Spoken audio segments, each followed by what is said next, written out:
Welcome to the audio edition of St. Giles in the Word for July 23rd, 2025. Our readings today are Mark 6 and 2 Samuel 2.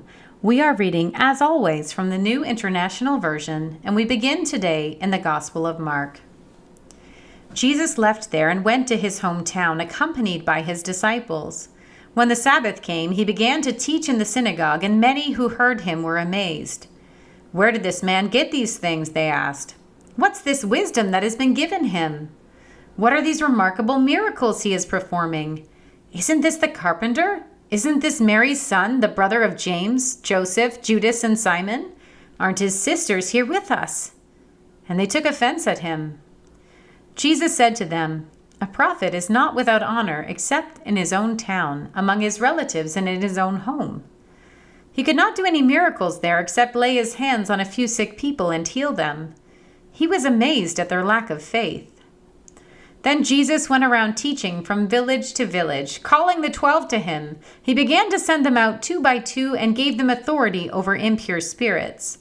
These were his instructions: "Take nothing for the journey except a staff, no bread, no bag, no money in your belts. Wear sandals, but not an extra shirt. Whenever you enter a house, stay there until you leave that town. And if any place will not welcome you or listen to you, leave that place and shake the dust off your feet as a testimony against them." They went out and preached that people should repent. They drove out many demons and anointed many sick people with oil and healed them. King Herod heard about this, for Jesus' name had become well known. Some were saying, "John the Baptist has been raised from the dead, and that is why miraculous powers are at work in him." Others said, "He is Elijah." And still others claimed, "He is a prophet like one of the prophets of long ago." But when Herod heard this, he said, "John, whom I beheaded, has been raised from the dead." For Herod himself had given orders to have John arrested, and he had him bound and put in prison. He did this because of Herodias, his brother Philip's wife, whom he had married. For John had been saying to Herod, "It is not lawful for you to have your brother's wife." So Herodias nursed a grudge against John and wanted to kill him. But she was not able to because Herod feared John and protected him, knowing him to be a righteous and holy man.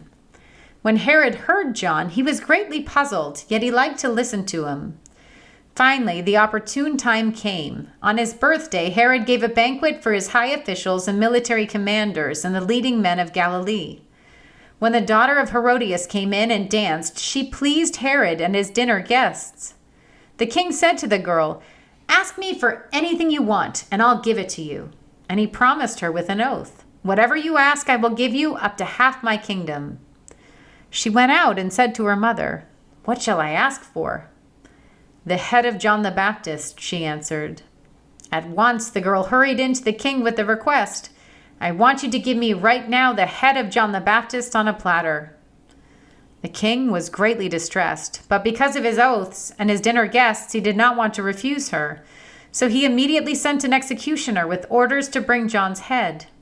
The man went, beheaded John in the prison, and brought back his head on a platter.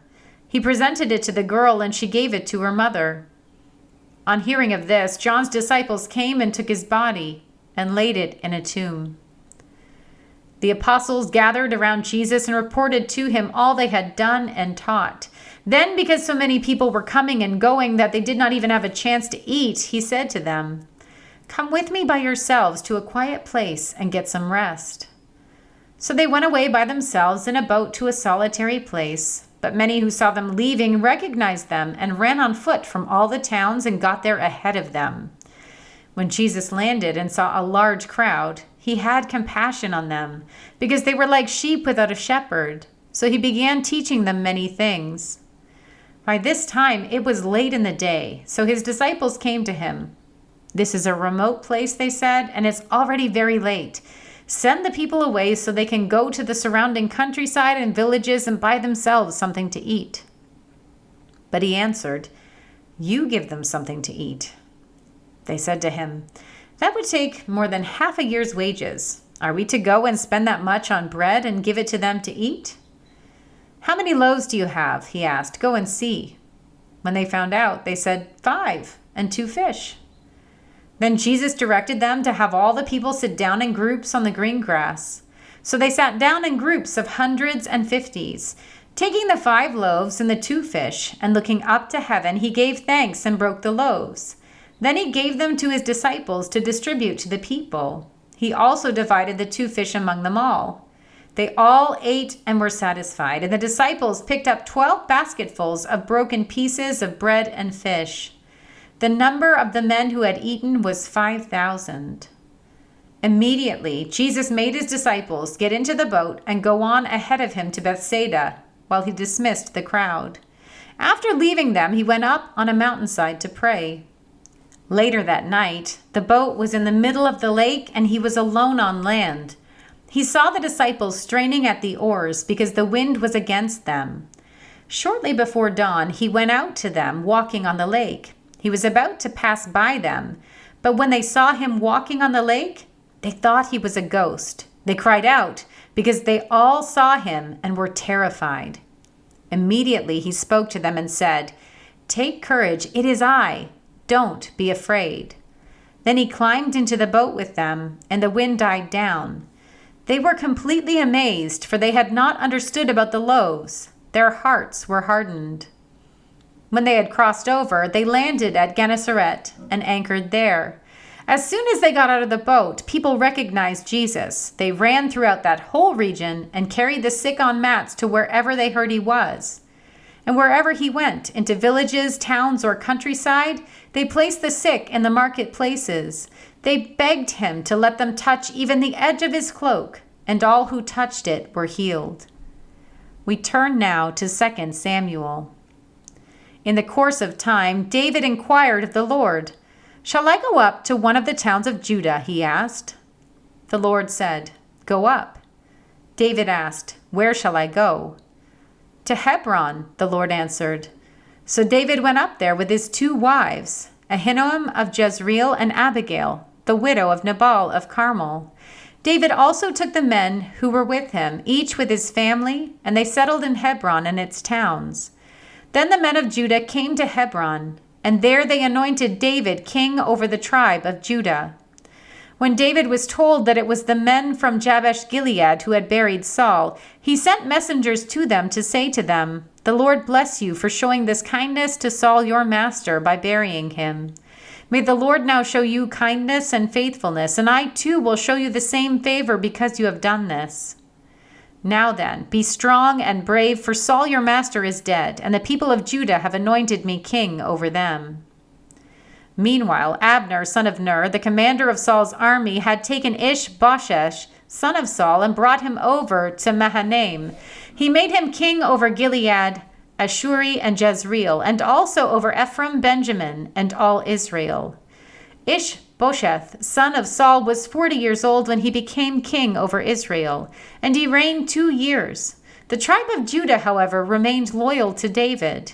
The length of time David was king in Hebron over Judah was 7 years and 6 months. Abner, son of Ner, together with the men of Ish-Bosheth, son of Saul, left Mahanaim and went to Gibeon. Joab, son of Zeruiah, and David's men went out and met them at the pool of Gibeon. One group sat down on one side of the pool, and one group on the other side. Then Abner said to Joab, "Let's have some of the young men get up and fight hand to hand in front of us." "All right, let them do it," Joab said. So they stood up and were counted off, 12 men for Benjamin, and Ish-Bosheth, son of Saul, and 12 for David. Then each man grabbed his opponent by the head and thrust his dagger into his opponent's side, and they fell down together. So that place in Gibeon was called Helkath Hazurim. The battle that day was very fierce, and Abner and the Israelites were defeated by David's men.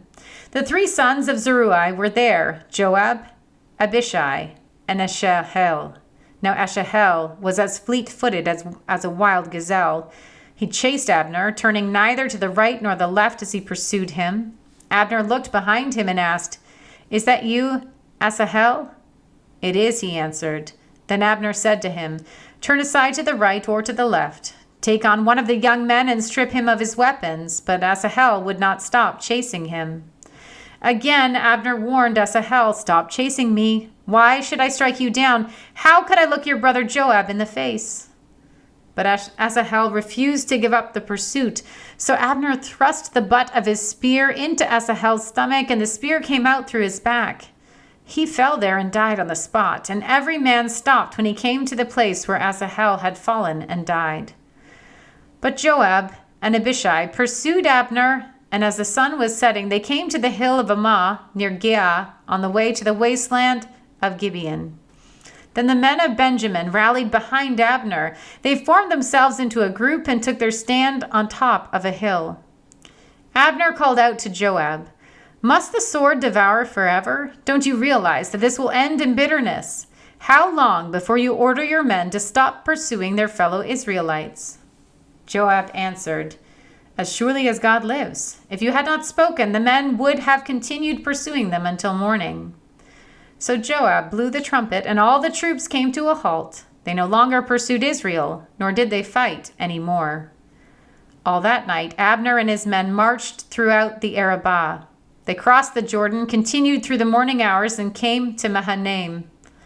Then Joab stopped pursuing Abner and assembled the whole army.